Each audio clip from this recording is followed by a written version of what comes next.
Anand Gambhira bridge દુર્ઘટનામાં મોતનો આંકડો વધ્યો. અત્યાર સુધી 10 લોકોના મોત, 9નું રેસ્ક્યુ. રાજ્ય સરકારની 4 લાખની સહાય. સતત 8મા સેશનમાં બજારમાં ફ્લેટ કારોબાર. સેન્સેક્સ નિફ્ટીનું લગભગ 5% ઘટાડા સાથે ક્લોઝિંગ, તો નિફ્ટી બેંક અને મિડ કેપ ઇન્ડેક્સમાં પણ મામૂલી ઘટાડા સાથે બંધ. મેટલ, આઈટી અને રિયલ્ટી શેર્સે બનાવ્યું દબાણ, પરંતુ એફએમસીજી શેર્સમાં જોવા મળ્યું આઉટ પરફોર્મન્સ. જૂનમાં મ્યુચ્યુઅલ ફંડના નેટ ઇક્વિટીમાં 24%નો મોટો ઉછાળો. લાર્જ, મિડ અને સ્મોલ કેપ ફંડ્સમાં ઇન્ફ્લો વધ્યા. મે મહિનામાં ગોલ્ડ ઇટીએફમાં પણ ₹300 કરોડની સામે ₹2000 કરોડથી વધુનો જોવા મળ્યો ઉછાળો. 5 દેશોની યાત્રાના છેલ્લા તબક્કામાં નામ્બિયા પહોંચ્યા પીએમ મોદી.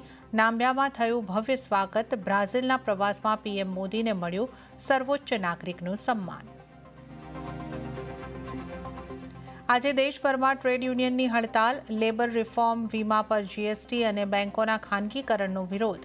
લગભગ 25 કરોડ શ્રમિકોનો હિસ્સો લેવાનો દાવો. ટ્રાન્સપોર્ટ, બેન્કિંગ જેવા સેક્ટરનું કામકાજ પ્રભાવિત. અને રાજ્યમાં આગામી 7 દિવસ વરસાદની આગાહી. આજે ડાંગ, વલસાડ, નવસારીમાં પડી શકે છે ભારે વરસાદ.